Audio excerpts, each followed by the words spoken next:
A mafia boss saw a young woman holding her unconscious brother on the street, and what happened next shocked everyone. Tristan stopped when his eyes met the image of a girl sitting under the awning of a closed store, cradling her little brother in her arms. The boy lay motionless, his face pale and grimy, while his sister cried silently, holding him tight as if afraid to lose the only thing she had left in this world. Tristan felt his chest tighten at the sight of that heartbreaking scene. He approached them slowly, his legs feeling heavy, each step a battle against an invisible force. The noise of the city seemed distant now, drowned out by the intensity of the moment that would change everything in his life. The girl looked up when she noticed the man in the black suit approaching, and Tristan could see the fear mixed with a flicker of hope. Tears still streamed down her dirty face, creating clean trails on skin that had been hardened by the streets. The little boy remained still in her arms, breathing weakly and irregularly, his skin ashen and his lips slightly blue. Tristan stopped 2 meters away, not wanting to frighten the girl who was already clearly terrified. The scene was even more devastating up close. He could see that their clothes were stained and torn, that the boy's shoes had holes, that both were far too thin for their ages. The smell of dirt and sickness reached him, mixed with something he recognized as the scent of prolonged hunger. The girl held her brother tighter when she saw Tristan stop, as if he were her entire universe, and any shadow might snatch him away. Tristan observed how her thin, soot-covered fingers dug into her brother's shirt, as if that gesture could protect him from all the evil in the world. The bare feet of the boy were cut and swollen, marked by the hot asphalt and the cold of nights on the street. The reality of this situation began to settle into Tristan's mind overwhelmingly. These two weren't here by accident or temporarily. They were living in this condition, sleeping on the hard ground, starving, facing dangers he couldn't even imagine. "Stay back. I don't have anything for you to take." The girl's voice came out weak, trembling, filled with a fear that no young woman should know. Tristan felt a rare sting in his eyes, sting when he heard those words. What kind of world was this, where a girl had to be afraid even when asking for help? What kind of person had he become, that a young woman had to fear his approach?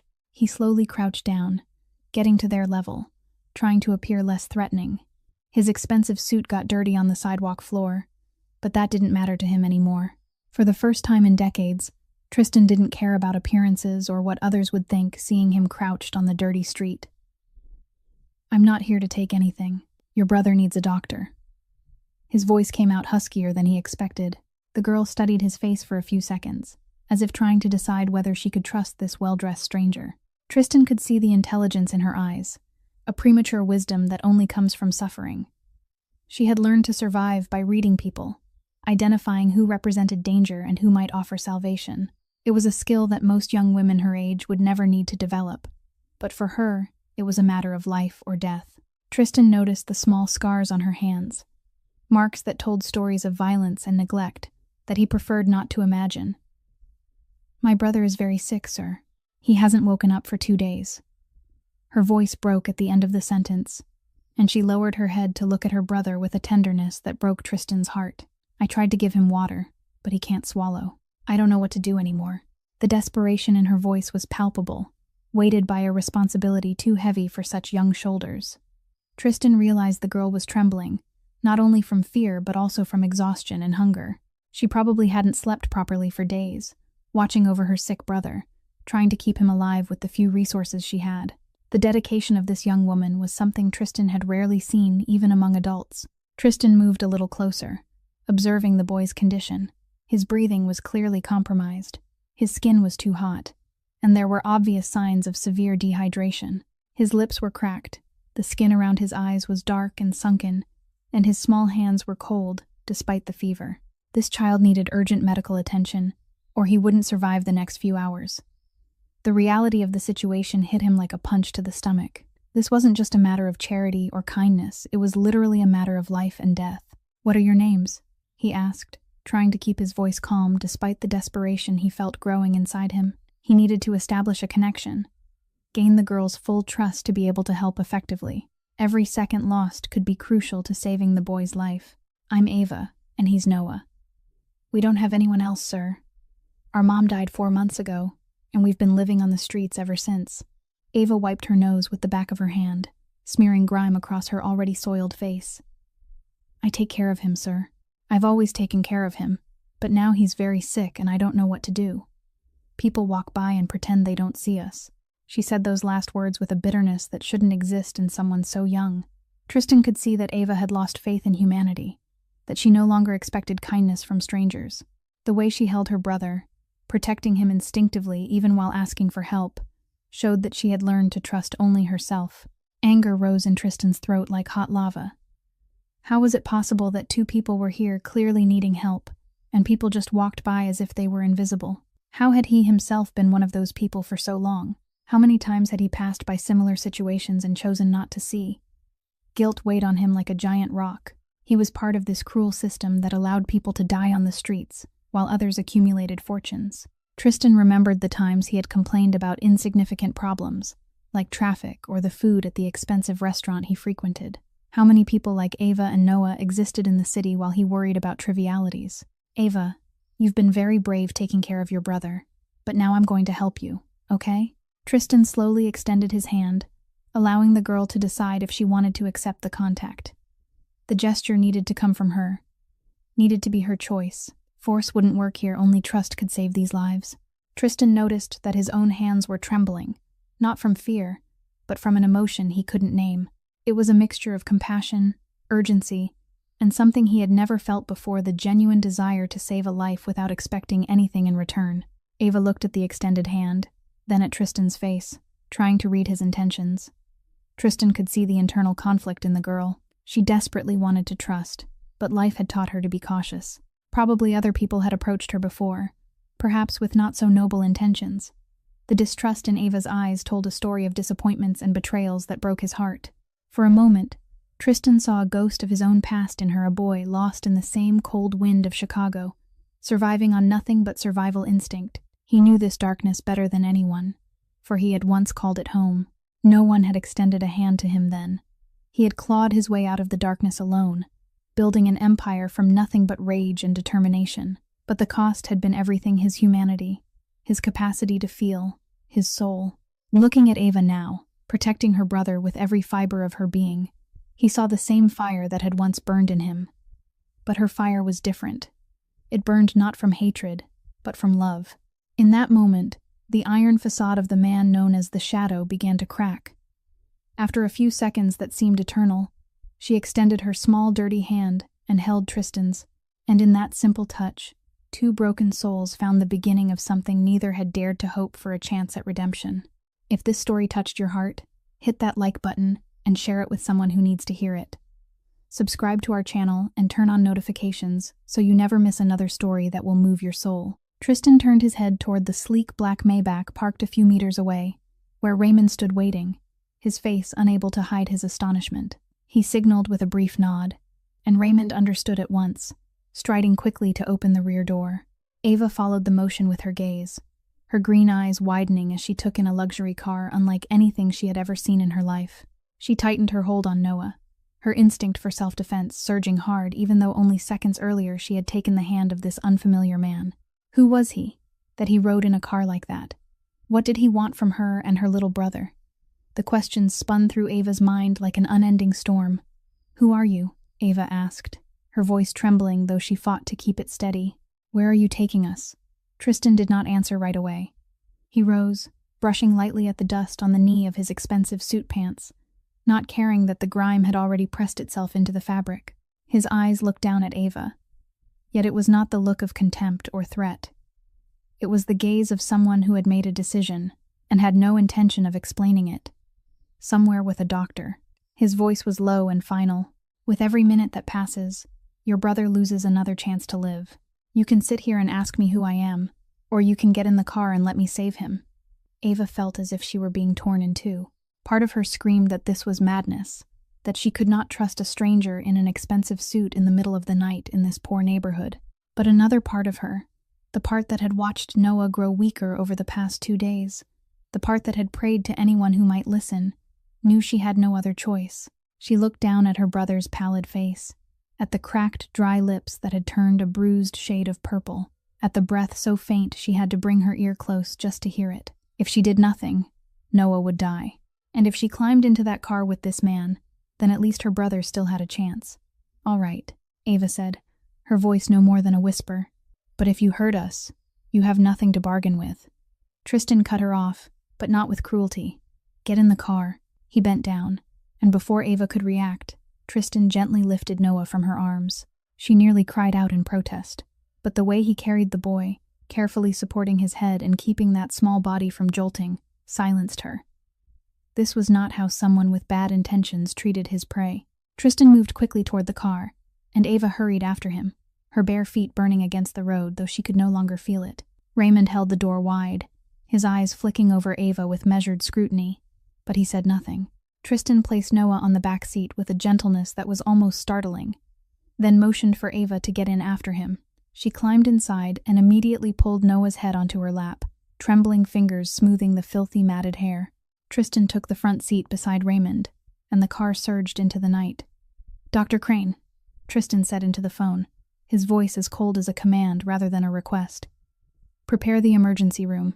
A child of 8 years old, severe pneumonia, extreme dehydration, unconscious for 2 days. I will arrive in 15 minutes. He ended the call without waiting for a reply. Raymond glanced into the rearview mirror, his eyes meeting Tristan's for the briefest moment. In 20 years of following the boss, Raymond had never seen him do anything like this. Tristan Blackwood did not save people. Tristan Blackwood did not care about the homeless on the streets. But tonight, something had shifted, and Raymond was wise enough not to ask why. Ava sat curled in the corner of the car, holding Noah tight, her eyes never leaving the man in front. She watched everything, from the glossy black leather interior, to the way Raymond called him boss, to the blank, emotionless expression on Tristan's face as he stared out the window. She did not know what world she was stepping into. She did not know who this man truly was.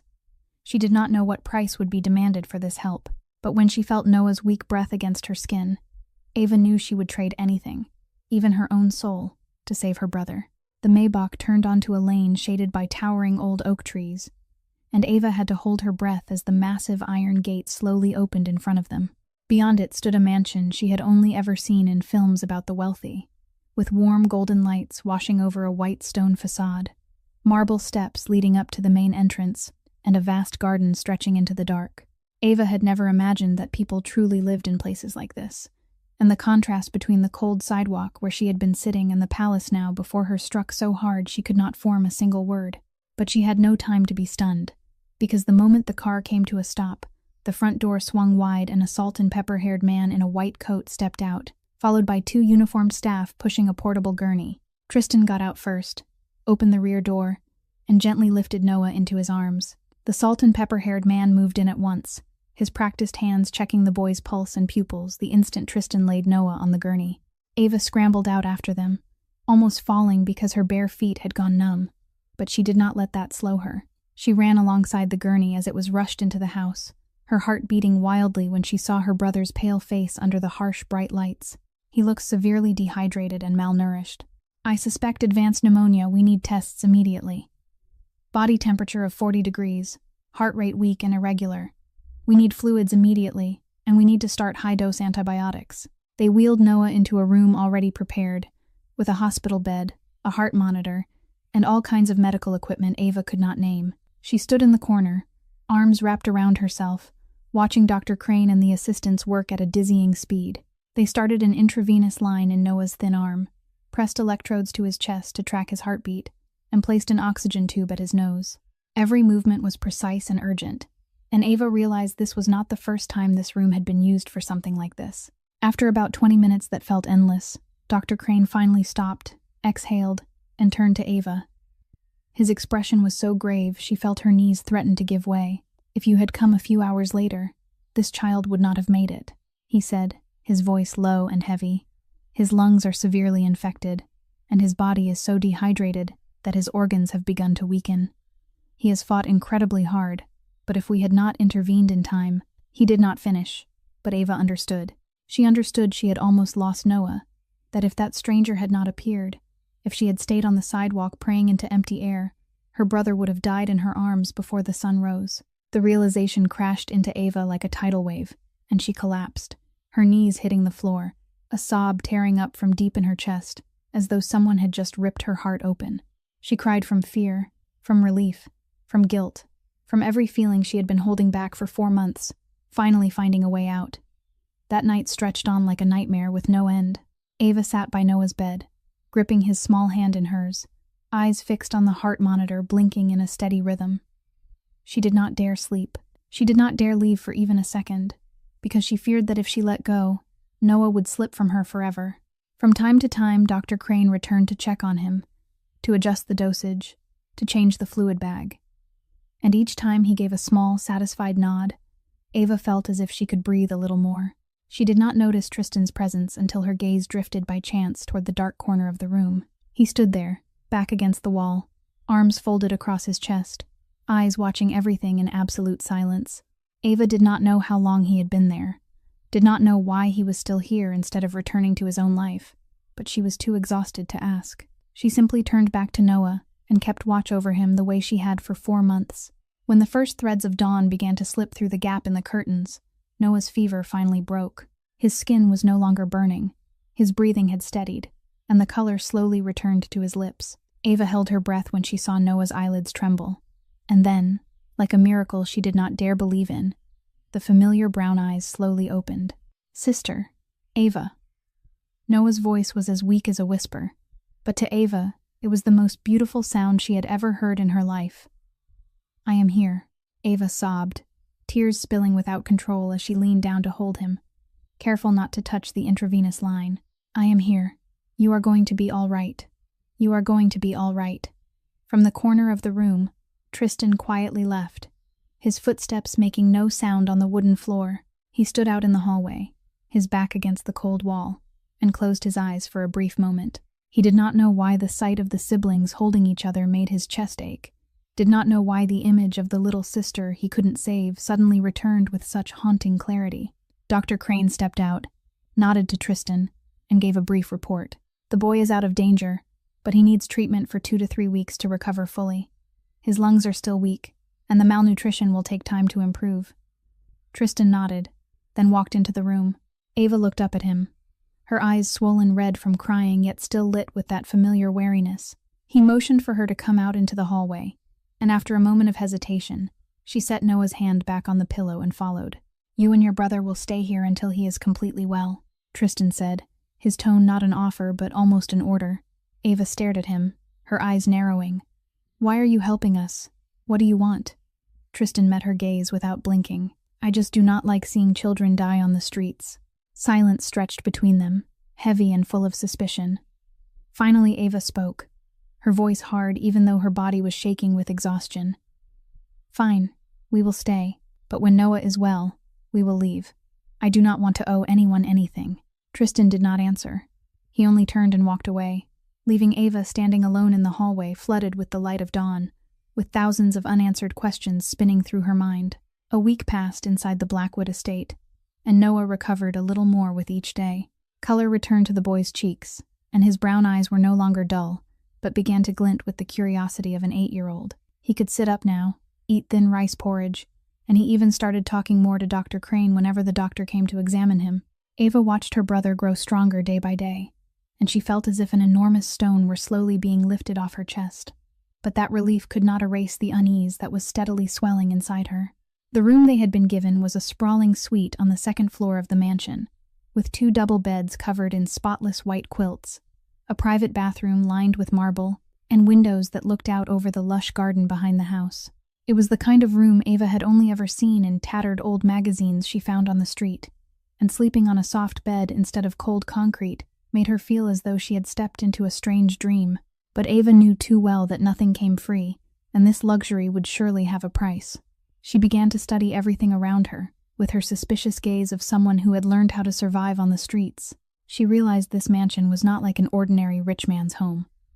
There were security men in black suits, stationed at every corner of the hallways, their eyes sharp and always alert. Everyone who came and went through the house lowered their heads to Tristan with something closer to fear than respect. And the air inside the estate always carried an invisible tension Ava could not name. She noticed there were private meetings late at night in Tristan's study, phone calls spoken in low, threatening voices, and men with faces as cold as stone who arrived and left in absolute silence. One night, when Ava could not sleep because her thoughts would not stop, she decided to leave the room and get a glass of water from the kitchen. She moved quietly along the corridor, her bare feet making no sound on the thick velvet carpet. But she stopped when she heard the voices of 2 guards posted near the stairwell. Survival instinct pulled her into a darker corner. She held her breath and listened. "Has Boss Blackwood finished dealing with the docks yet?" one man asked in a low voice. "He has," the other answered, his tone carrying both admiration and fear. "The Shadow never misses anything. That is why he is the most feared man in Chicago. Heard it was 3 guys this time. Had the nerve to mess with his goods. Castellan must have lost his mind to pick a fight with the boss. Everybody knows you touch Blackwood. You are looking for your own death." Ava felt the blood in her veins turn to ice. The Shadow. She had heard that name on the streets, in the whispered stories traded between the homeless and petty criminals. The Shadow was a name people spoke with pure fear. The most ruthless mafia boss in Chicago. The man who controlled the entire underworld with an iron hand and never forgave anyone who dared betray him. And that man, the one the criminals of Chicago feared, was Tristan Blackwood, the man who had saved Noah, the man who was letting them stay in this house. Ava went back to the suite on shaking legs, closed the door carefully behind her, and pressed her back against the wall, forcing herself to control her ragged breathing. She was inside the lair of a mafia boss. She and Noah were living under the roof of a killer. Her first instinct was to gather their things and scoop Noah up and run immediately. Run as far from this house as possible, no matter the darkness and the danger outside. But then she looked at the bed where Noah slept, her brother's face peaceful, and his breathing so much steadier than it had been a week ago, and she knew she could not do it. Noah was still not strong enough to leave. Dr. Crane had said he needed at least 2 to 3 more weeks of treatment. If she took Noah out now, back onto the streets, he would not survive. Ava clenched her hands into fists, her nails digging so deep into her palms it stung. She was trapped between fear of a mafia boss and love for her brother. She had no choice but to stay, to keep quiet, and to wait until Noah was strong enough for them to leave. She would not let Noah know the truth. She would not let him be afraid. She would not let him worry about anything. She would protect him at any cost, even if it meant living under the same roof as the Shadow. The next morning, as Ava sat beside Noah and tried to hide the dark circles under her eyes from a sleepless night, the boy suddenly spoke in a bright, innocent voice. "Sister, Uncle Tristan is so good," Noah said, his brown eyes lighting up. "Yesterday he came by and asked if I needed anything. He looks so serious, but I am not scared. He feels like a knight from a fairy tale, does he not, sister? A knight in black who saves the princess and the prince from the cold streets." Ava felt her heart tighten at the innocence in his words. She pulled Noah into her arms, careful not to let him see the wet blur in her eyes. "Yes, sweetheart," she whispered into her brother's ear, her voice trembling even as she tried to stay calm. "He is very good." But inside Ava, fear was screaming. She knew the knight in a fairy tale did not carry a nickname like the Shadow, and he certainly did not rule the largest criminal empire in Chicago. On the 10th day, Noah was well enough to leave the bed and take his first unsteady steps around the room. Dr. Crane said the boy was recovering better than expected, and that gentle movement would help his body regain strength more quickly. Ava was overjoyed to see her little brother slowly becoming the lively child he once was, but she was also anxious, because Noah had begun to grow curious and wanted to explore this enormous house. She had tried to keep him in the room as much as possible, but one afternoon, when she stepped into the bathroom for only a few minutes, she came back out to find the bed empty and the door left slightly ajar. Noah wandered along the long corridor with wide eyes full of wonder. He had never seen a house so large, with paintings hanging on the walls, fresh flower arrangements set on oak tables, and thick plush carpets underfoot. He passed many closed doors, not daring to open them, because Sister Ava had told him he must not touch other people's things without permission. But when he reached the end of the hallway, a large wooden door stood cracked open by a narrow slit, and the dim light inside drew the curiosity of an 8-year-old. Noah pushed the door gently and stepped in, then stopped when he realized the room was filled with books. Tall wooden shelves packed with volumes rose all the way to the ceiling on all 4 walls. A large desk stood in the center, and beside the window there was an armchair with someone sitting in it. Tristan Blackwood sat there, alone in the darkness, eyes turned toward the garden outside, without truly seeing anything. He had not turned on the lights.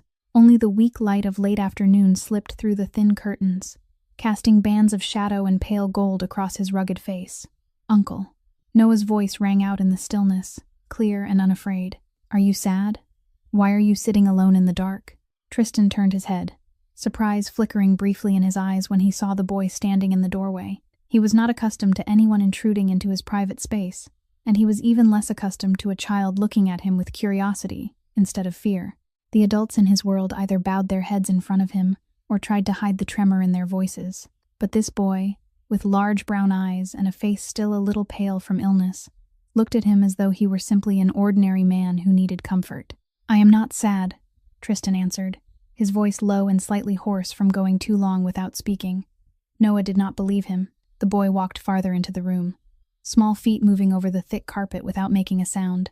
He came closer to the desk, and his eyes caught on an old framed photograph set near the corner.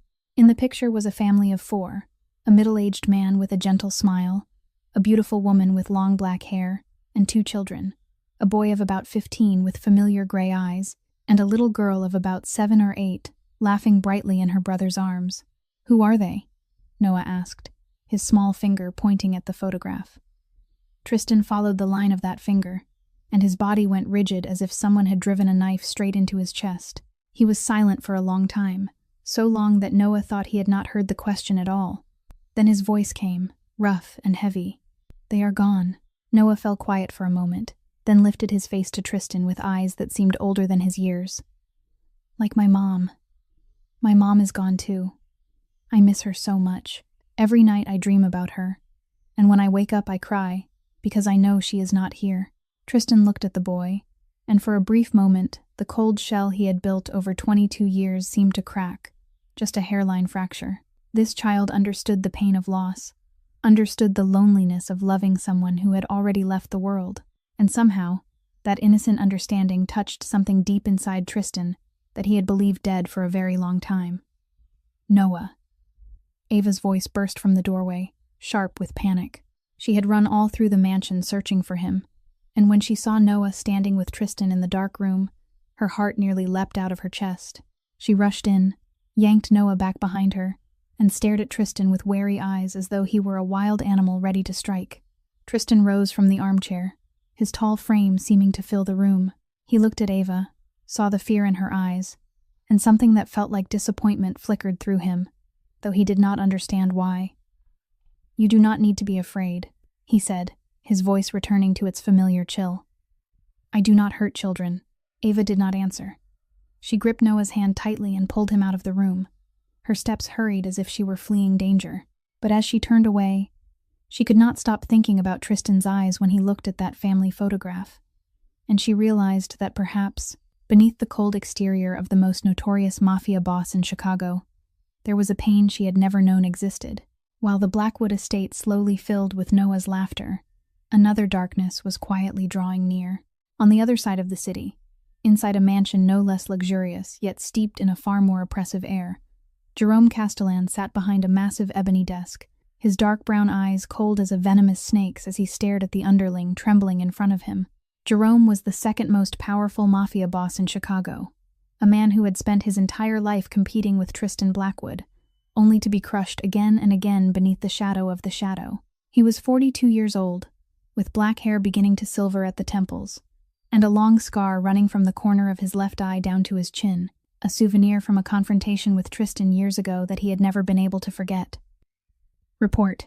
Jerome's voice cut through the room, not loud, yet sharp enough to make the listener shiver. The underling swallowed, forcing his voice to steady. Boss, we have confirmed the information.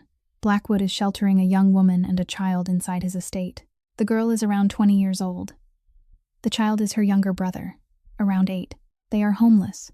Blackwood picked them up from the streets nearly 2 weeks ago. Jerome arched an eyebrow, curiosity surfacing on his weathered face.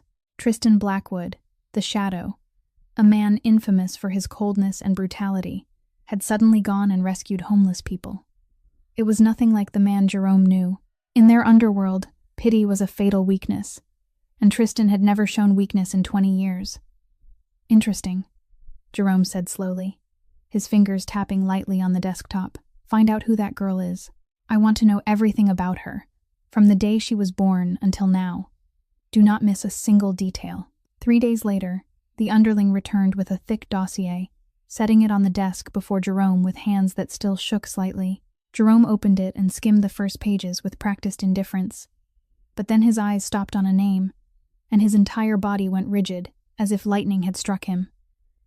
Thomas Monroe. Jerome read the name aloud, his voice hissing through clenched teeth like a snake. The girl's father is Thomas Monroe.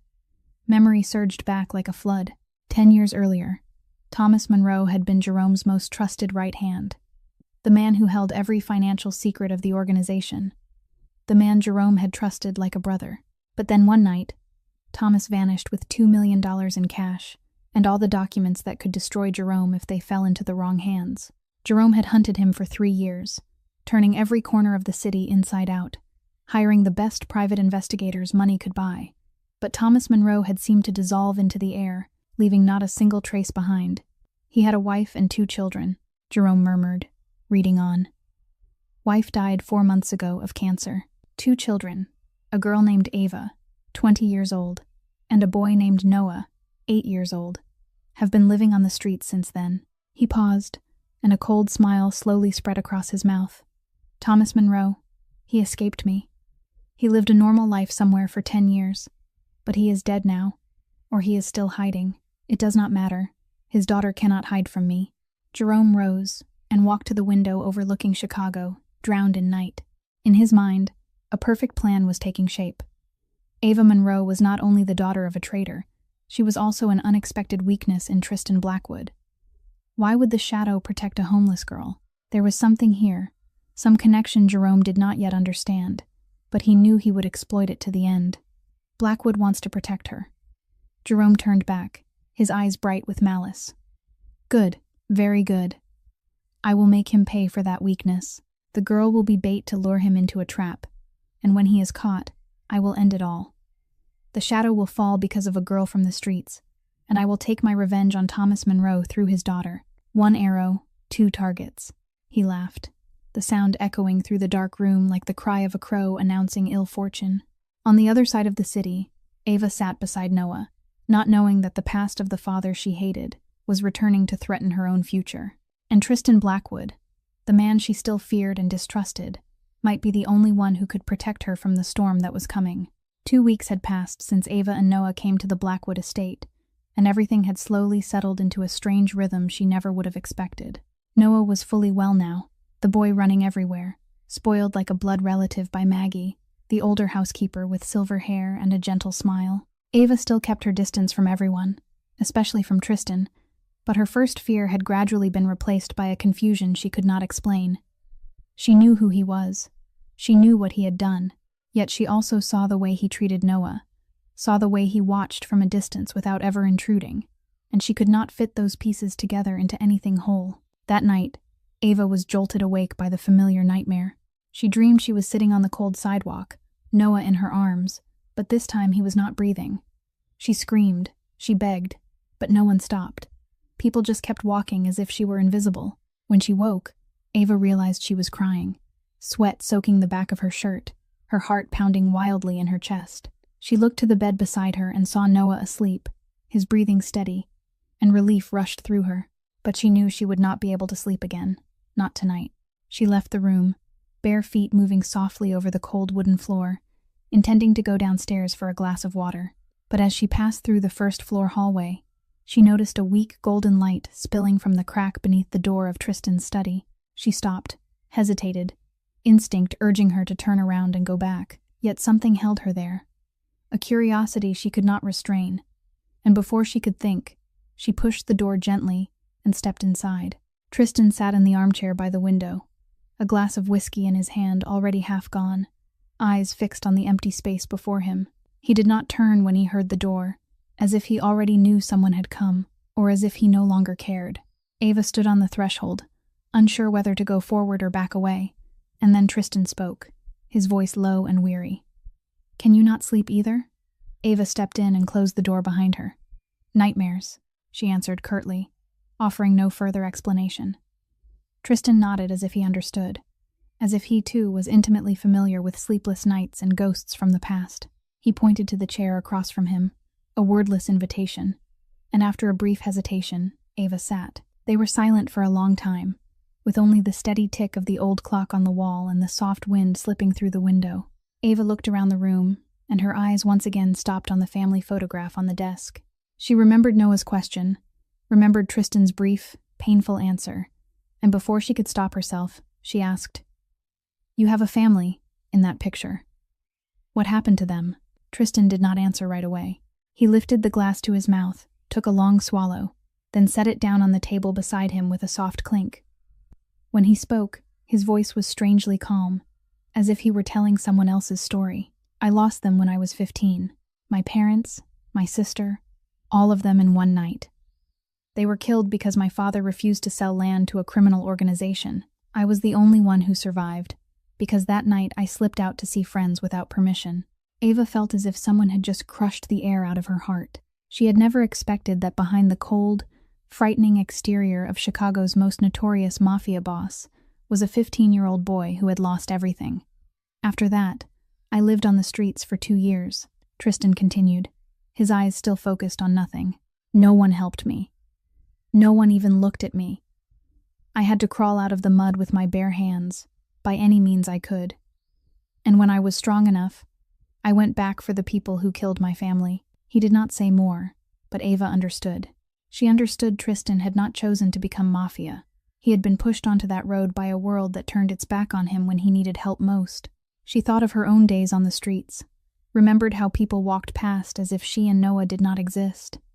And she realized that without Tristan, she might have become a different version of herself.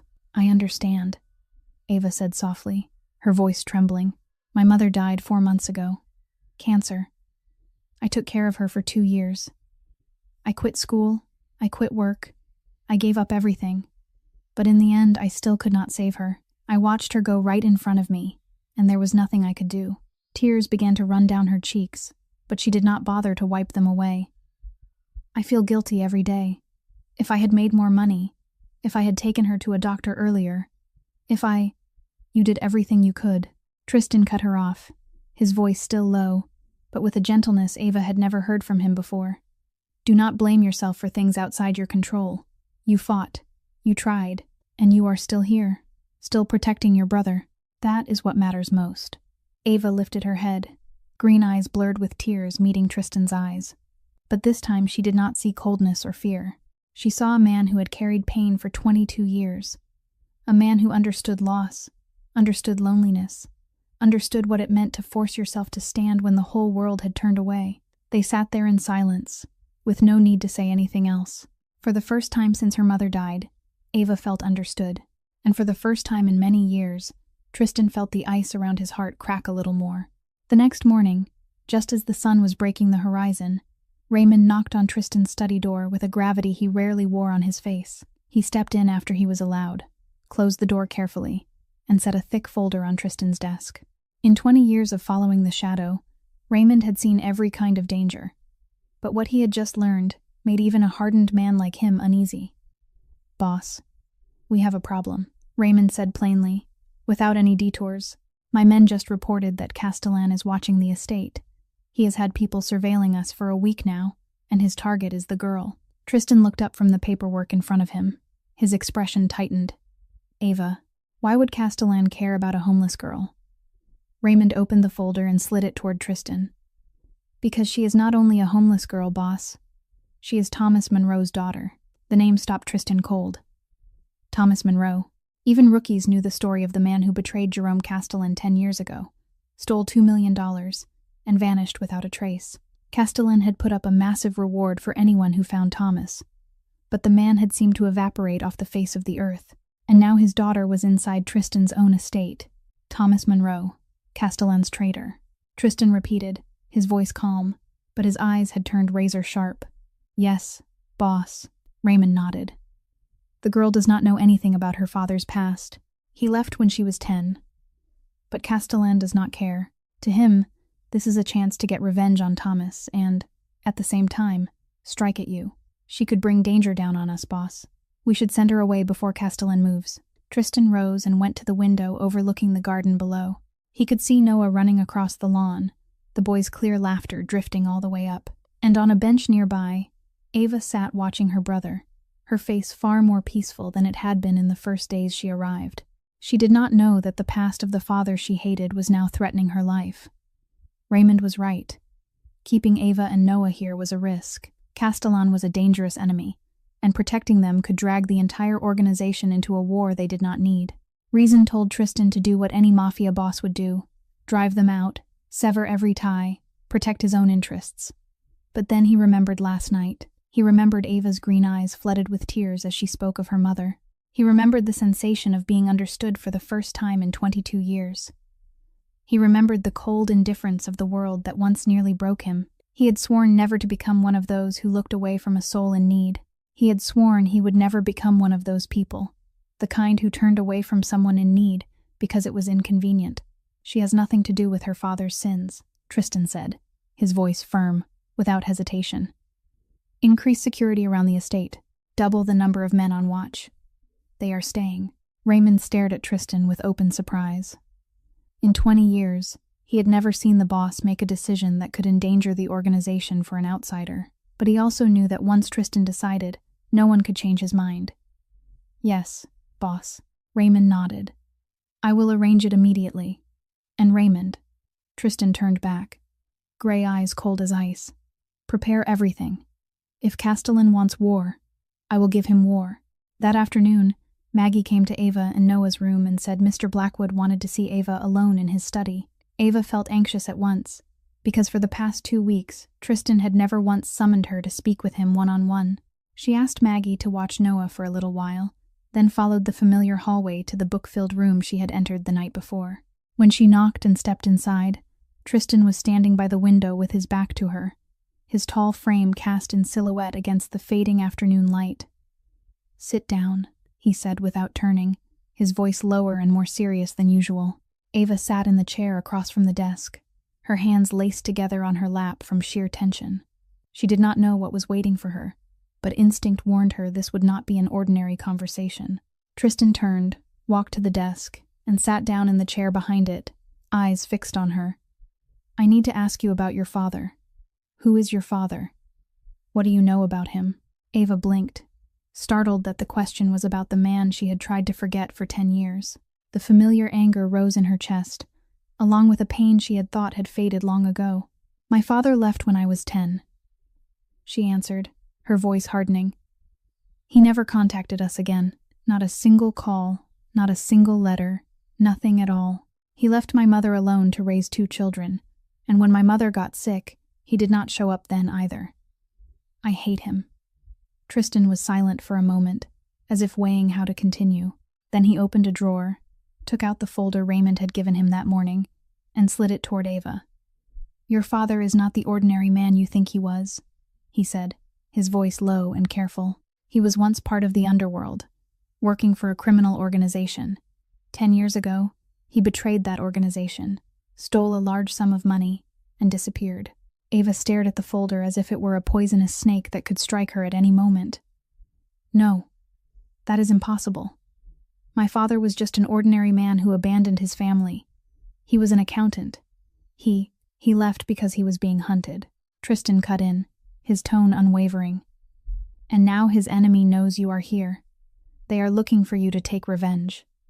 Ava's world seemed to collapse in a single instant. She sat there, her mind spinning, trying to process what she had just heard. Her father was a criminal. Her father had betrayed the mafia, and now someone was hunting her because of what he had done. Everything she thought she knew about her life suddenly felt foreign and terrifying. Noah, she whispered, her voice shaking, is my brother in danger? Tristan looked straight into her green eyes, brimming with fear, and he spoke with absolute certainty. No one will touch either of you while you are here. I promise. That was the breaking point. Ava began to cry, not the quiet tears she was used to, but the sobbing of someone who had carried too much for too long. She cried from rage at the father who had abandoned them and left a wreckage she was forced to carry.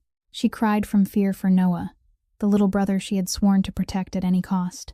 And she cried from confusion over the man sitting before her, the man she knew was dangerous, yet the only one standing on her side. I hate him, Ava said through tears, her voice shattered. He left us. He let my mother die in poverty. He made me and Noah live on the streets. And now, Even after he is gone, he is still destroying our lives." Tristan stood, moved around the desk, and came to her. He did not speak. He simply set his hand on Ava's shoulder, a simple gesture that held the steadiness she needed in that moment. Ava did not shrug him off the way she thought she would. Instead, she sat there and let the warmth of his hand seep through the thin fabric of her shirt. Let his presence comfort her in a way no words could have. In that silent room, two people from different worlds found an invisible thread tying them together, woven from pain, loss, and a promise of protection Tristan knew he would keep at any cost. A week had passed since Ava learned the truth about her father, and although the fear was still there, the air inside the Blackwood estate was slowly becoming warmer, in a strange way she had never expected. Noah was completely well now, the boy racing through the house with the boundless energy of an 8-year-old, his clear laughter echoing down hallways that had once felt cold and silent. Maggie doted on him like her own grandchild, always baking cookies and telling him fairy tales before bed. And what surprised Ava most was the relationship between Noah and Tristan. The boy did not seem afraid at all of the mafia boss the entire city feared. Whenever he saw Tristan, Noah ran over to greet him, to tell him what he had learned that day, or simply to sit quietly in the study drawing while Tristan worked. And Tristan, the cold man even Raymond treated with caution, never sent the boy away. He allowed Noah to stay, sometimes glancing at the boy's clumsy drawings, and sometimes Ava even saw the corner of his mouth lift slightly when Noah said something innocent. For the past several days, Noah had been secretly drawing a picture he would not show anyone, not even Ava. He hid it under his pillow every night, and whenever his sister asked, he only smiled mysteriously and said it was a special surprise. Ava did not think much of it, assuming it was just a child's game. But that evening, after dinner, Noah asked Maggie for permission to see Uncle Tristan, and he carried the finished drawing with a seriousness that was almost funny. Ava followed her brother to the study, curious about what he was planning.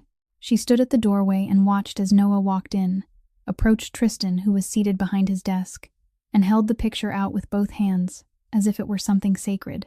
"I drew this for you, Uncle Tristan," Noah said, brown eyes shining. Tristan took the drawing, and Ava could see him go still as stone as he looked down at it. She stepped a little closer to see, and her throat tightened. The picture showed 3 people holding hands in front of a large house. On the left was a long-haired, brown-haired girl, Ava, recognized as herself. On the right was a small boy with a wide grin that was clearly Noah.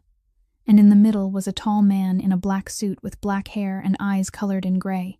Above them was a bright yellow sun, and beneath it was the crooked handwriting of an 8-year-old child. "My family." "Noah," Ava blurted, her face flushing with embarrassment. "Do not bother Uncle Tristan. You should not.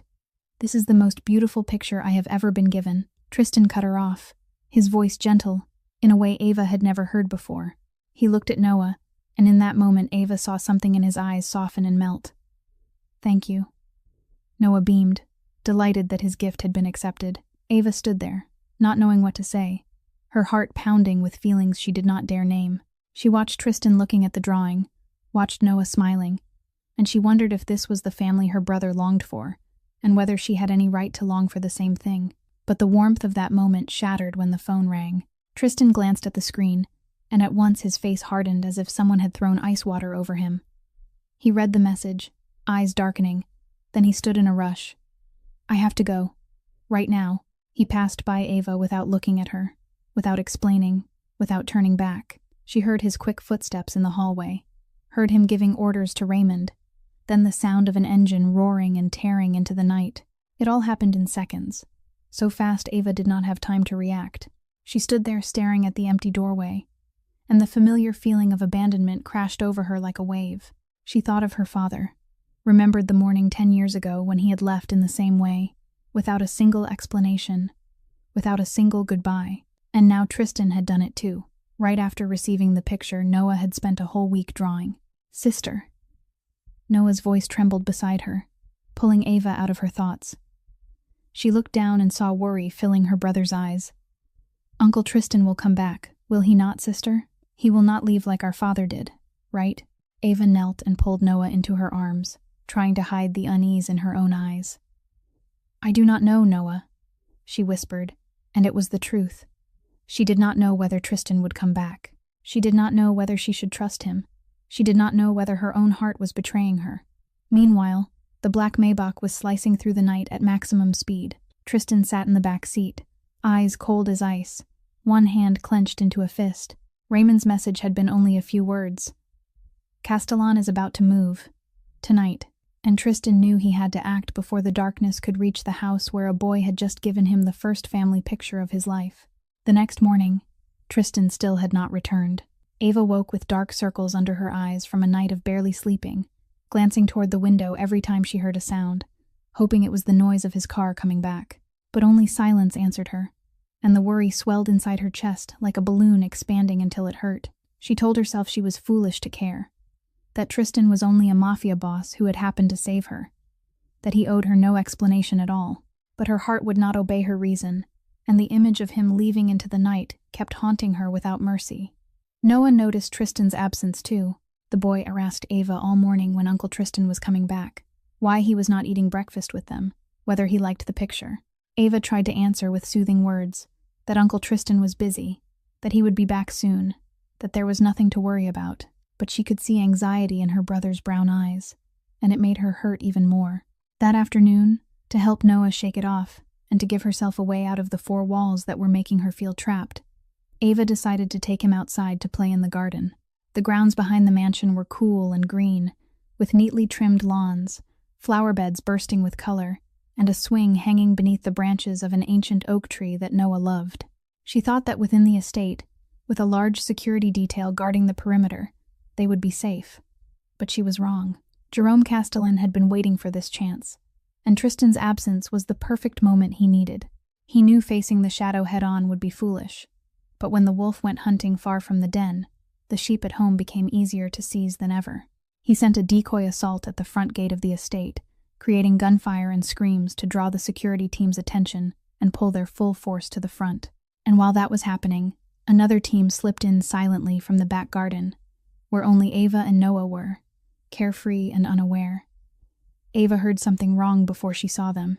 The rustle of leaves, the quick cadence of footsteps, and then 5 men in black emerged from the shrubs around them, surrounding her and Noah from every side. Ava's heart seemed to skip as she realized they were not Tristan's guards, and her survival instinct surged to life. "Noah, run!" she screamed, shoving him toward the house. "Run inside and find Maggie." But one attacker was faster, cutting Noah off before the boy could make it 3 steps. Noah screamed in terror, and that scream struck a match to Ava's fury. She was not the helpless girl from the streets anymore. She was the sister who had sworn to protect her brother at any cost. Ava lunged for the man holding Noah, snatched up a fallen branch from the ground, and swung it hard into his head.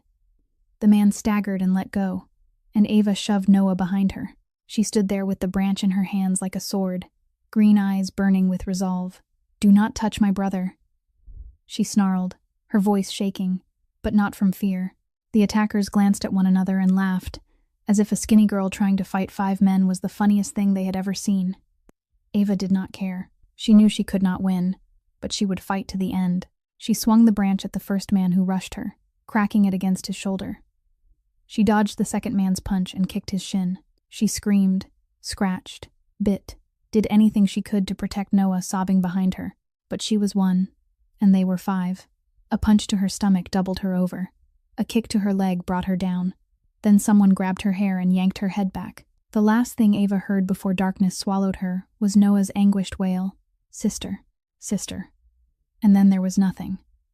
Dozens of kilometers away, Tristan was in the car on the way back to the estate after handling the threat Raymond had reported the night before.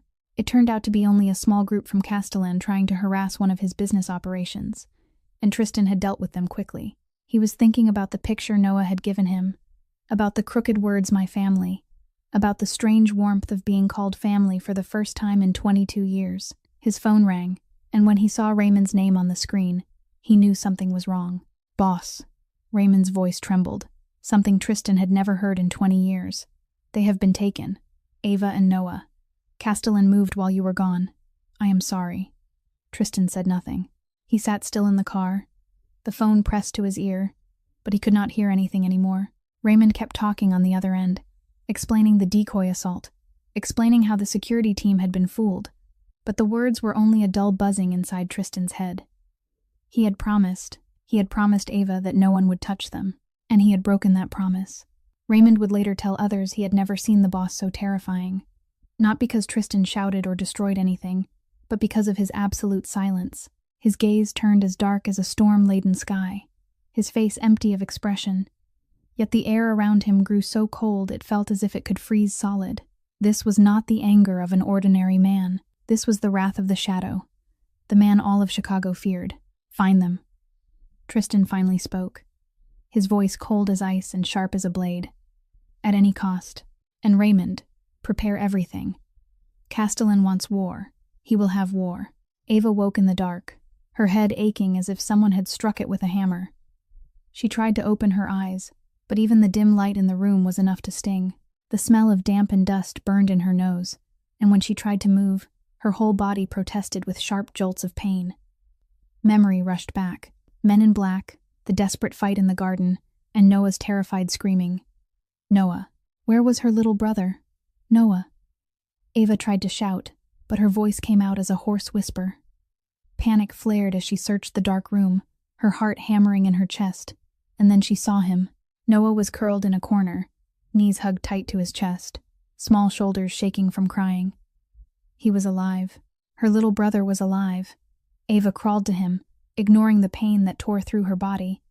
She pulled him into her arms and held him tight, as if she feared someone would rip him away from her again. Noah lifted his face, brown eyes swollen red from tears, his small face streaked with grime and wet tracks. Sister, I am so scared. Noah sobbed, small fingers clutching Ava's shirt. Who are they? Why did they take us? I want to go home. I want to see Uncle Tristan. Ava did not know what to say. She only held him tighter, whispering comfort she was not even sure she believed. I am here. Do not be afraid. I will protect you. Everything will be all right. The clack of a metal bolt made Ava flinch. She shoved Noah behind her at once and forced herself to stand, even though her legs trembled and wanted to buckle. The heavy iron door swung open, and a man stepped in, followed by 2 large guards.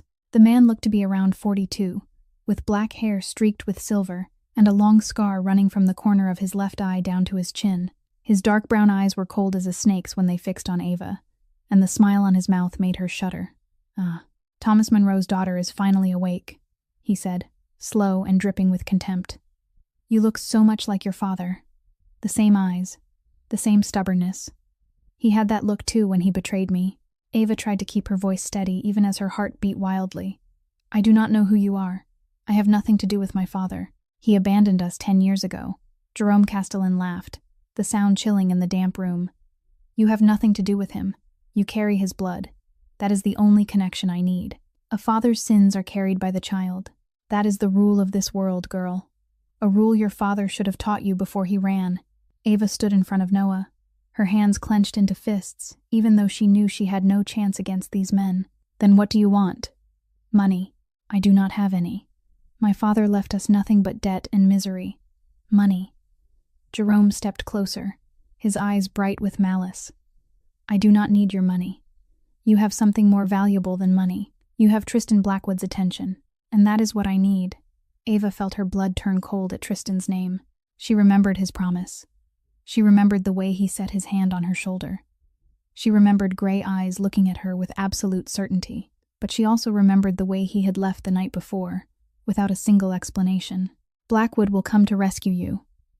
Jerome went on, as if he were reading her thoughts. I know he will come.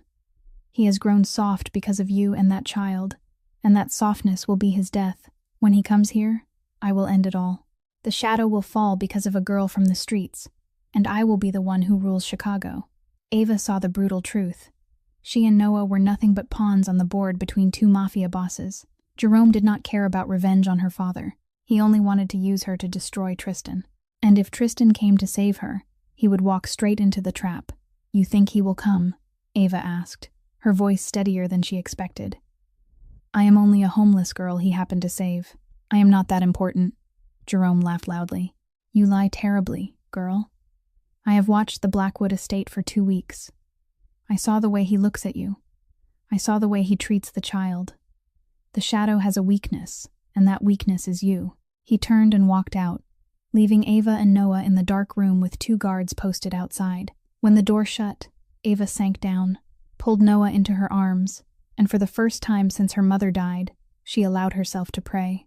She prayed that Tristan would come, but she also prayed he would be wise enough not to fall into the trap. She did not want him to die because of her. "Tristan," she whispered into the darkness. "Will you come?" Night fell over Chicago like a massive black curtain, and within that darkness, Tristan Blackwood moved like the name people whispered for him.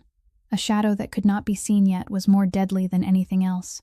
It took his team 6 hours to find where Jerome was holding Ava and Noah, an abandoned warehouse on the outskirts of the city, guarded by more than 20 gunmen. 6 hours in which Tristan did not eat, did not drink, did not rest, only sat in the command room and issued orders in a voice cold as ice. 6 hours in which everyone around him felt as if they were standing beside a bomb about to detonate. Now, when the convoy stopped a short distance from the warehouse, Raymond turned to Tristan with worry he did not bother to hide. "Boss, this could be a trap. Castellan knows you will come. He is waiting." Tristan opened the car door and stepped out in his familiar black suit, eyes hard as steel sweeping over the warehouse ahead. "I know, but they are in there." Nothing more needed to be said. Tristan signaled, and his men moved. 30 of Tristan's people advanced like ghosts, silent and lethal. They had done this hundreds of times, and under the Shadow's command, they were the most feared force in Chicago. The rescue unfolded fast and efficient. Jerome's gunmen were taken down one by one, given no chance to fight back against a unit that was expertly trained and more driven than ever. Tristan never slowed. He moved through the warehouse like a storm, eyes always searching for the 2 people he had come to save. When Tristan reached the iron door at the end of the hallway, Raymond reported the area was secured. Tristan did not wait, did not hesitate. He drove his boot into the door and blasted it wide open. Inside the dark room, Ava heard the noise and sprang up at once, shoving Noah behind her, both hands raised, ready to fight even though she knew she had no chance. She was ready to die to protect her brother, ready to face whoever came through that door. But when the hall light spilled in and she saw the outline of the man in the doorway, tall in a black suit, eyes searching for her in the dark, every ounce of strength in her body seemed to dissolve. "You came," Ava whispered, her voice breaking, and the tears she had fought back for hours finally spilled free. Tristan stepped into the room, his gaze sweeping over Ava, registering the bruises on her face, then dropping to Noah, hiding behind his sister. He moved closer, knelt in front of the boy, and his voice softened in a way Ava had never heard before. "Are you hurt? Did anyone touch you?" Noah shook his head, brown eyes still red from crying but now shining with joy and relief. "Uncle Tristan, I knew you would come. I told Sister Ava you would come save us." Then the boy threw himself into Tristan's arms, clinging as if afraid he might vanish.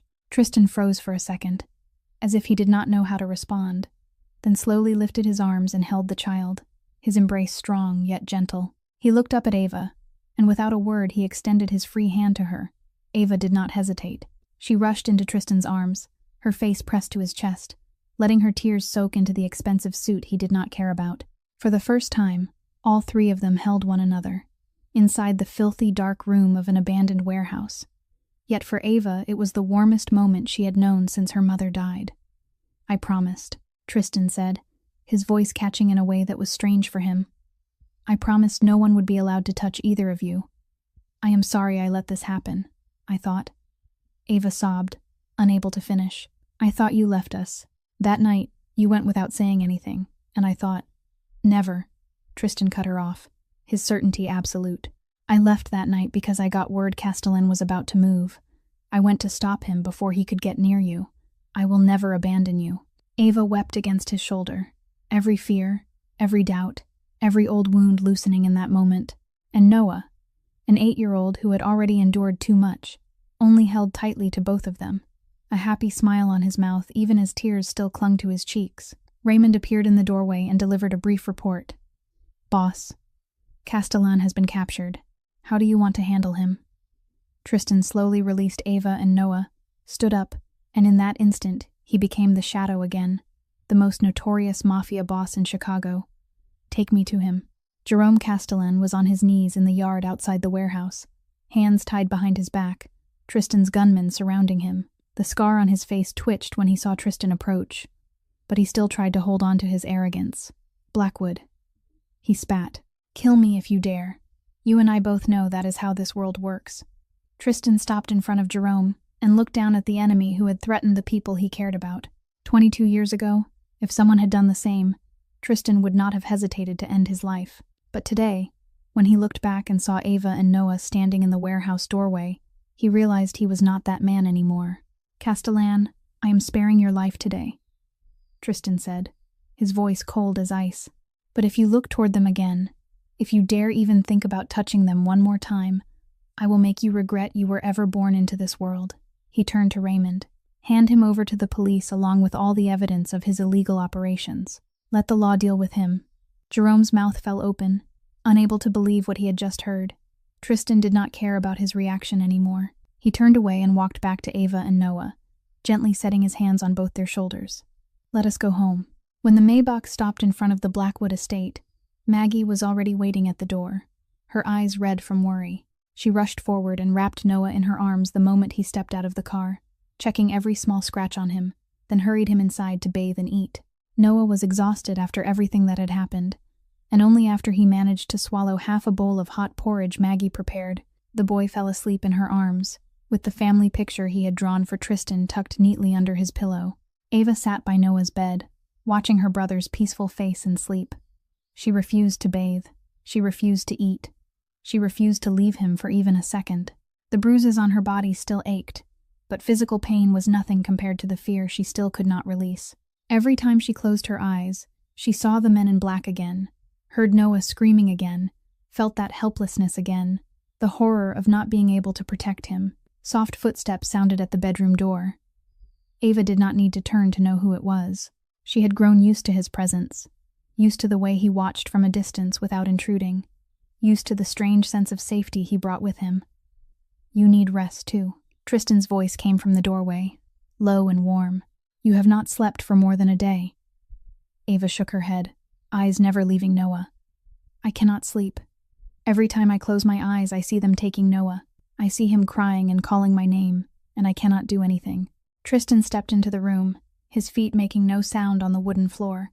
He pulled a chair close and sat beside Ava, near enough that she could feel the warmth of him, but not so close that it would make her uneasy. "They will never touch either of you again," he said, his certainty like an oath. "I have made sure of it." Ava turned to look at him, and in the dim light of the bedside lamp she saw the exhaustion on his face, the strain etched around his eyes, and something else she could not name. She had wanted to ask this question for a long time, ever since the first night he saved them on a Chicago sidewalk. And now, after everything that had happened, she did not want to wait any longer. "Why?" she asked, her voice hoarse with exhaustion and emotion. "Why did you do all of this? Who are you, that you would risk your life for a homeless girl and her little brother? You could have left us that night. You could have thrown us out when you learned Castellan was after me. You could have left us in that warehouse. Why did you not?" Tristan was silent for a long time, his eyes fixed on the empty space ahead, as if searching for an answer in distant memories. Then he spoke, his voice low and slow, as if each word had to be weighed carefully. "Because for the first time in a lifetime of silence, I finally feel I have a reason to come home," he said, still staring forward. "Before I met the two of you, this house was only an empty mansion. I came here to sleep, to work, nothing more. But since Noah's laughter began to echo down the halls, since you began sitting in the living room reading, everything has been different." He turned to Ava, and for the first time she saw those eyes soften, as if the ice covering them were melting. "Because of Noah's laughter. Because of your eyes. Because for the first time in my life, I do not want to lose something. I do not want to lose you." Tears spilled down Ava's cheeks, but not from sadness or fear the way they had before. She cried from being moved, because for the first time since her father left, she felt she mattered to someone. She cried because the man the entire city feared was sitting here telling her she was the reason he came home. She reached out and took Tristan's hand where it rested on his thigh. His hand was warm and rough, the hand of a man who had lived through too much, but when his fingers tightened gently around hers, Ava felt safer than she ever had. "I want to stay," she said, her voice trembling but sure. "Not because it is safe, not because I have nowhere else to go. Because I want to be with you." Because for the first time since my mother died, I feel like I belong somewhere." Tristan looked at her, and in a silence that seemed to stretch into forever, their eyes met, needing no other words. Then he lifted her hand gently, brought it to his lips, and pressed a kiss as light as a butterfly to the back of it. The gesture was so tender Ava could hardly believe it came from the man they called the Shadow. "Then stay," he said, his voice going rough.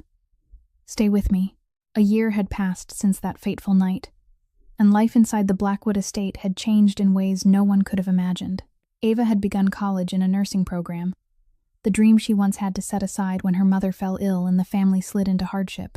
Every morning she woke in a warm room, ate breakfast with Noah and Tristan, then had Raymond drive her to school. She studied hard, not only for herself, but because she wanted to prove to Tristan that he had not been wrong to believe in her. And every evening, when she came home with stacks of books and assignments, Tristan was always there, listening as she told him about her day with an attention she once thought he was incapable of showing. Noah was 9 now, and he had transformed completely from the thin, sick child Tristan found on the sidewalk the year before. He went to one of the best private schools in Chicago, had friends, had teachers who adored him, and most of all, he had a gift for drawing that was being nurtured under the guidance of a private art teacher Tristan hired. Noah's drawings now hung all over the estate, from the living room to Tristan's study, and everyone carried the same message, the image of a happy family. As for Tristan, he had gradually withdrawn from the organization's most dangerous dealings, handing much of the work to Raymond and focusing on making the businesses legitimate. He was still the Shadow, still the name that made Chicago's criminals tremble, but he was no longer directly involved in the darkest jobs the way he once had been. When asked why, he only said he had things more important to protect, and he did not want to bring darkness home to a house where Noah's laughter echoed.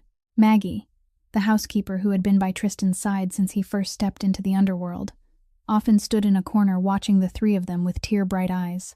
She told Raymond she had never seen the young master smile so much, never seen him eat dinner with someone instead of alone in his study, never seen him come home early just to watch Noah show off a new drawing. "This is the haven the young master deserves," she would often say.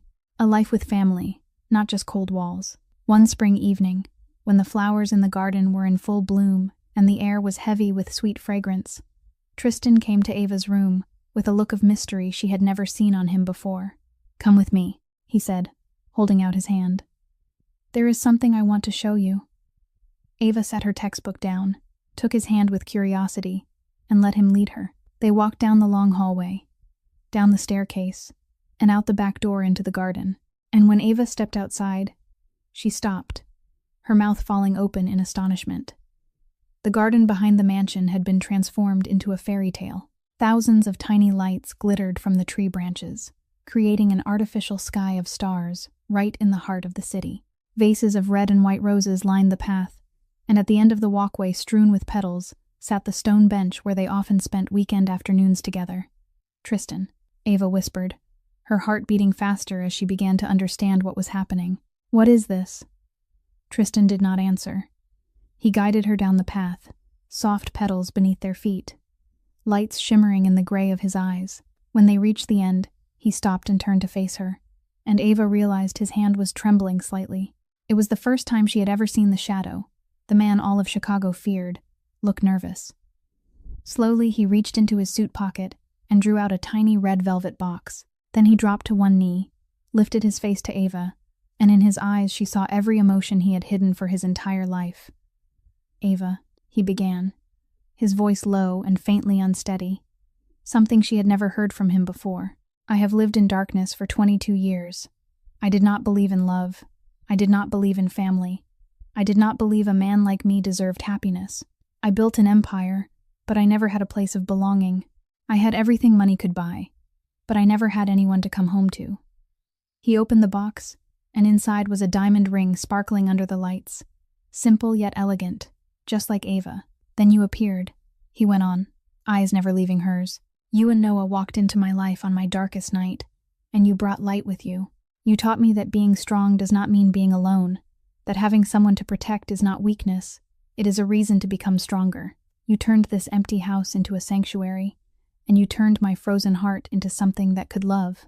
Tears were already running down Ava's cheeks, but she did not bother to wipe them away. She only stood there, looking at the man kneeling before her, the man who had saved her from the streets, protected her from danger, and given her and Noah a family. "I am not perfect," Tristan said, his voice catching. "I have a dark past, sins I can never erase, but I promise, I swear by everything I have, I will spend the rest of my life loving you, protecting you, and making you happy." He lifted the ring, eyes fixed on her with all the sincerity he could give. "Ava Monroe, will you be my wife?" Ava could not speak. She only nodded, tears pouring down, and she whispered in the most trembling voice she had ever had. "Yes, yes, I will."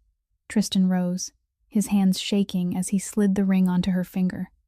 Then he pulled her into his arms, and Ava rested her head against his chest and listened to his heart, strong and steady.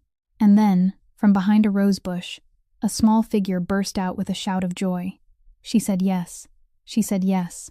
Noah ran to them, brown eyes blazing with happiness, a wide grin on his face. Ava looked at Tristan in surprise, and he only shrugged with a rare smile. "I needed a witness," he said simply. Noah threw his arms around both of them, and in the garden glowing with lights, 3 people who had once been lost and alone held one another, laughter and happy tears mingling together. That night, beneath an artificial sky of stars, a real family was formed, not by blood, but by love, sacrifice, and a promise to stay together forever. 3 months after the proposal, the garden of the Blackwood estate was dressed in splendor once more, but this time for an occasion far more special. Tristan and Ava's wedding was not a lavish event with hundreds of guests, the kind people might expect from the wealthiest boss in Chicago. Instead, it was a small, intimate ceremony, with only the closest people, the ones who had witnessed and walked beside this strange love story from the beginning. Raymond stood in the front row, for the first time in 20 years not wearing his usual severe black suit, but a light gray one instead. Beside him sat Dr. Crane, the man who saved Noah's life on that first night, along with a few of the most trusted men in the organization, men Tristan considered brothers. Maggie sat in the family section, her handkerchief already soaked with tears even though the ceremony had not yet begun. She had cared for Tristan like her own son since he was a lost teenager, and today she would watch him find a happiness she once believed he would never have. When the wedding music began, everyone rose and turned toward the end of the red carpeted aisle, but the first to appear was not the bride. It was a 9-year-old boy, in a tiny black suit, brown hair neatly combed, eyes bright with pride. Noah walked slowly and solemnly, carrying a red velvet pillow with the wedding rings resting on it, shoulders straight and head held high, as if this were the most important mission of his life. When he passed Tristan, he winked mischievously, and Tristan had to fight back a smile to keep his face serious. Then Ava appeared, and everything around Tristan seemed to stop. She walked forward in a simple yet elegant white dress, brown hair swept up to reveal the long line of her neck, green eyes shining like gemstones. No one walked her down the aisle, because her father had abandoned her long ago, and her mother was gone, but she did not need that. She walked on her own, strong and unbreakable as she had always been, toward the man waiting for her at the end of the aisle. When Ava stood before Tristan beneath an arch of white roses, the pastor began the ceremony. But the most important moment came when they spoke their vows, words not written ahead of time, but drawn from the deepest part of their hearts. Tristan took Ava's hand, eyes locked on hers, and he said, "Ava, I used to be darkness. I lived in darkness. I did dark things, and I believed darkness was all I deserved. But you came and taught me that even darkness can find light, that even the coldest hearts can melt. You and Noah are the light of my life, the reason I want to become a better man. I promise, in front of everyone here, that I will protect you and Noah until my last breath, that I will love you both with everything I have, and that I will never let you be alone or afraid again." Ava gripped his hand, tears sliding down her cheeks, but her smile was brighter than it had ever been. She answered, "Tristan, I used to think I had to be strong alone. I used to think leaning on someone was weakness, that trusting someone was foolish. But you taught me that real strength is daring to open your heart, daring to trust, daring to love even when you know you can be hurt. You have saved me and Noah not just once, but every day, by staying with us, by loving us. I choose to trust you, today and forever." When the pastor declared them husband and wife, Tristan bent to kiss Ava, a kiss gentle and full of promise. Applause rose. Maggie sobbed openly, and Raymond, for the first time in 20 years, wore a real smile, but the most moving moment still had not arrived. As soon as Tristan and Ava ended their kiss, Noah ran up, small feet bouncing over the petal-strewn carpet, and he flung his arms around both of them. "Now Uncle Tristan is my dad," Noah shouted, brown eyes blazing. Then he stopped, looked up at Tristan, and for the first time he used a new name. "Dad. My dad." Tristan went still, and those who knew him could see something happening inside him. The shadow, the man the whole city feared, the man who had never cried in front of anyone, tried to hold himself steady and failed. His eyes reddened, and when he dropped to his knees and gathered Noah into his arms, his voice broke. "Yes, my son. Dad is here. Dad will always be here." And in a garden filled with late afternoon sun and the scent of flowers, a family was officially formed, not by blood, but by love, sacrifice, and promises that would be kept for a lifetime. 10 years after that fateful night, Chicago was still the bustling city of soaring skyscrapers and crowded streets, but the lives of the three people who had once met on that cold sidewalk had changed completely in ways no one could have imagined. Tristan Blackwood was 47 now, black hair threaded with more silver at the temples, yet his gaze were still sharp, and his posture still straight as a pine. He had fully left the underworld behind, transforming every operation into legitimate and successful businesses. But what made him proudest was not the vast business empire. It was the charitable foundation he created called Light in the Darkness, dedicated to helping the homeless and street children of Chicago. Every year, hundreds of people received shelter, food, and a chance to begin again through that foundation. And Tristan often said he did it because he knew what loneliness and despair on the streets felt like. Ava was 30 now, a beautiful, confident, grown woman, nothing like the thin, frightened girl she had been. She had completed her nursing degree and now worked at a free clinic for the poor in the neighborhood where she once lived homeless. Each day she cared for patients who had no money for hospitals, families struggling the way her own family once had, and she did it with a love and understanding only someone who had lived through the same hardship could carry. And Noah, the thin, sick 8-year-old boy of those days, was now an 18-year-old young man, tall and handsome, with a warm smile inherited from his mother, and brown eyes that always lit with a passion for art. He had just graduated high school with outstanding results and received a full scholarship to one of the most prestigious art universities in the United States. But before he began the new term, there was one important event he needed to complete: his first solo art exhibition. The exhibition was held at a renowned art gallery in downtown Chicago, and on opening night the place was packed with art lovers, critics, and reporters. But among all the paintings on display, one hung in the central position and drew every eye. It was a large canvas of a winter night in Chicago. Soft snow falling, streetlights casting a dim golden glow. At the center was the image of a tall man in a black suit kneeling, reaching out his hand to a young woman holding a small boy on the sidewalk. The man's face was not as cold as one might expect, but held tenderness and determination. And the girl's eyes, though filled with fear, still held a thin thread of hope. The title was written in gold letters: "The Night Everything Changed."